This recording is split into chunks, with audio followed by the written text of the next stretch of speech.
And with respect to the other question, the historical Jesus and the Jesus taught, for example, in the creeds of the church. Yeah, actually, now some people may accuse me of being naive here. I do not see any great problem, provided one understands what is the historian acting as a historian, seeking, asking, what are his or her criteria and methods, and what is the faith of the church affirming, how does the church claim to know that? And the historian, I often, indeed, starting with volume 1, I use this myth or fable or fantasy of what I call the unpapal conclave, that a group of very learned historians, quite knowledgeable about Greco-Roman history and Jewish-Palestinian history, are locked up in the bowels of the Harvard Divinity Library basement, which I've been now in at times, and they're not allowed to come out until they hammer out a consensus statement about what can be said about the historical Jesus with at least fair probability. And one is an agnostic. It sounds like a bad joke about a priest and rabbi going to a bar. So one is an agnostic, one is a Jew, one is a Protestant, one is a Catholic. And as somebody pointed out to me, I should definitely include, a learned Muslim professor as well, really. I do that in later volumes. Have to up the food order, of course. And so the whole point there is doing the historical Jesus, say for a person of faith, a Christian, means a certain methodological asceticism. What do I mean by that? I mean, indeed, we affirm we know certain things by faith, by revelation. What we must do for the sake of the historical method is bracket or prescind from, for the moment, for the sake of the method, what we know by faith. Namely, because we're dealing with the agnostic, the Jews, all sorts of other people who are good historians, but when I sort of bring forth certain positions I have, well, on the basis of my faith, say, we respect your faith, but that's not evidence for us. And so basically there is a certain giving up of what one feels one fully knows about Jesus for the sake of interfaith dialogue. And I think this is another very useful part of a quest for historical Jesus. I think we appreciate much more today the terrible importance of ecumenical and interfaith dialogue. And certainly Jesus, for Muslims as well as for Jews, and for any agnostic who appreciates Western culture, Jesus is a central figure that we can all talk about and perhaps find some agreement about. So indeed, the Catholic comes to the Harvard Divinity School Library basement with certain set beliefs. So does an Orthodox Jew. As historians, they will for the moment prescind from their various beliefs on the basis of their faith and simply say, okay, in this common playing field of modern critical historical research, what evidence can we put forward? What reasoned arguments can we put forward where we can dialogue back and forth and hammer out an agreed statement? Now, nobody in that basement is going to be entirely happy with the statement. Right. The Catholic or the believing Protestant will feel, well, really, we'd like to say much more about the miracles of Jesus, about the resurrection, etc. The Orthodox Jew might be interested in saying a little bit more about, obviously, Jesus as a good Jew could not possibly have believed about himself what these Christians are saying. And the agnostic, in particular, might say, I suppose I have to agree on historical grounds that Jesus claimed to perform miracles, and those people who felt helped by him thought he had performed miracles of healing for them. But I don't believe in miracles as such. But, I mean, that's part of the historical record that he claimed to perform miracles, and people around him believed he did. Even his enemies said, well, he performs exorcism by the power of the devil himself. They couldn't deny what was going on. They just had, like the agnostic, they had a different explanation for it. Right. So I think this is sort of, you might say, the intellectual citizen. Everybody comes to the table with certain firm beliefs that they firmly believe are true. But if you're going to have dialogue among people of many honest, goodwill people of many different faiths or no faith, then one must be willing for the moment, for the sake of the method, to say we'll restrict ourselves to simply evidence that can be shown and reasoned arguments that proceed from purely historical, critical methods. If I could push you maybe Yeah. just on that theme, maybe a little bit further, there's a very curious section, I know you must be familiar with it, in E.P. Sanders' famous volume, I think he did for Jesus Penguin. and Judaism? Well, he did the or Penguin the historical Press. figure of Jesus, yes. Right. The later and shorter one, yes. Right, and this, he had the freedom, because it was a popular Yep. book, to speak about himself from Yes, time to yes, time, yes. and what was the place of this research in general public life. But when he got to the resurrection,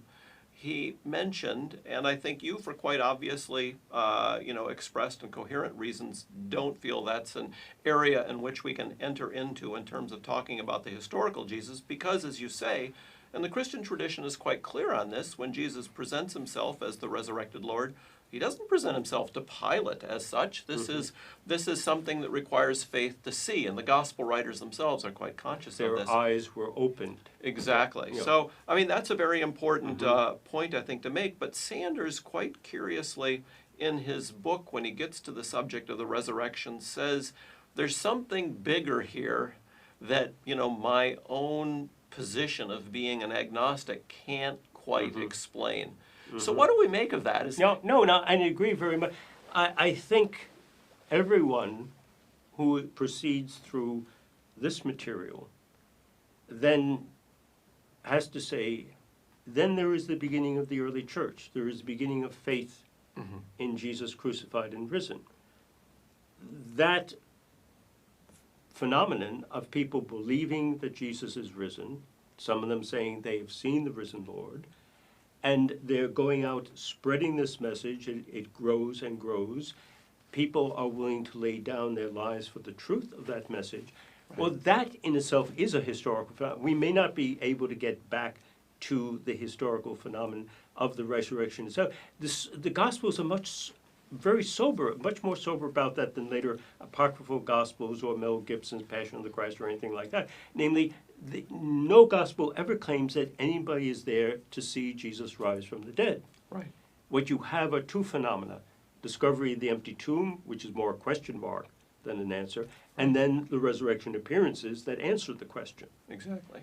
So the New Testament itself is very, very careful about that, but the historical phenomenon, nevertheless, the resurrection itself as mystery, may not be directly available to us in its essence, in itself, especially if you have no witnesses Right. to it. How do you describe an event to which there are absolutely no witnesses? And more importantly, what the New Testament seems to indicate is that, and this is, I think, a very important point, unlike the raising of the daughter of Jairus, unlike the raising of Lazarus, unlike the raising of the son of the widow of Nain, people at first started when I say that at the resurrection of Jesus, Jesus does not come back from the dead in the way Lazarus comes back Right. from the dead, or the people Jesus raised. They come back to their old mortal life. Right. Lazarus, quite with a great sense of recycling, carries his burial cloths out of the tomb with him because he's going to need them again. Right. All these raising are just reprieves. Right. They come back to their own old mortal life with the built-in death warrant. Right. Jesus does not come back from the dead in that sense. He goes forward through death, beyond death, into eternal life. Christ, having died once, dies now no more. Death no longer has dominion over him. Right. The death that he died, to sin he died once for all, the life he lives to God. Romans 6, interestingly, is a perfect comment on the empty tomb. John 11, Lazarus comes forth wrapped up in the burial clothes. Right. John 20, what do Peter and the beloved disciples see?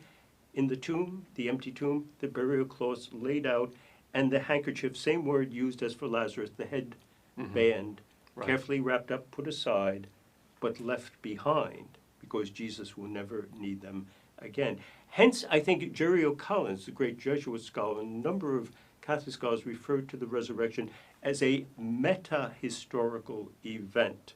I'm always worried about words that begin with meta myself. But I think there is a point here that it is the real historical Jesus who died, who was laid in the tomb.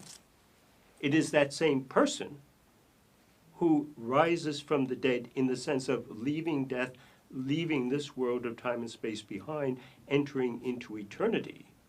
His resurrection, therefore, is a very different sort of resurrection than Lazarus coming back from the tomb. In fact, Peter, in his great sermon to Cornelius in Acts 10, makes a very intriguing point when he says, typical of the very early way of speaking of the resurrection, God raised Jesus from the dead and gave him to be seen, Edoken, not to all people, but to the witnesses chosen beforehand, namely ourselves. And I often point out to people, the resurrection appearance is not like Lazarus coming out of the tomb. Whether Lazarus wanted to be seen at that moment and read this rather embarrassing position or not, he had no chance. Everybody could see him because he was a creature of this world of time and space, of energy and matter, totally enclosed by the rules of time and space, as was everybody else observing him. He was a piece of this present creation, like everybody. He had no choice to be seen and perceived. Oh, these are all excellent examples. Jesus has gone beyond this world of time and space. Right. And therefore, any resurrection appearance is a gift God the Father gives to witnesses he has chosen. Right. We're later in this course going to read an essay by Raymond Brown, who I know I think was one of your teachers, or at least an esteemed great colleague. friend, a great friend. Okay. On the road to Emmaus, and he also mentions very importantly this text from Acts chapter 10, which I think is quite important for understanding. Jesus is walking along with them. He's talking with them, explaining everything. They don't have a clue. Right. And it's only when he sits down with them and breaks the bread, their eyes are opened, as opposed to their eyes being held. Right. Every resurrection appearance is God giving Jesus to be seen out of eternity into time. And that is sort of the metaphysical or ontological reason I feel that a quest for historical Jesus should not treat the resurrection, not because, heaven help us, not because the resurrection isn't real, it is, but because it is of a different order of reality than the sort of historical Jesus material we are dealing with here. While he was in the public ministry, if he's up there preaching on the mount, if he's healing some person, whether he wants to be seen or not, people standing around will see him, will hear him. Right. It's a different mode of existence, really.